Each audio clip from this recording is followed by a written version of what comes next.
And so this is a message to all levels of government, municipal government, Ken Sim, provincial government, the ruling provincial party, NDP, David Eby, and of course the federal government, Justin Trudeau, all levels of government.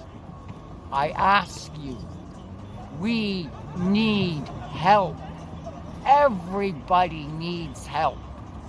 Do something to help your constituents. This is Lady Chainsaw, and that's my message for you. Over and out.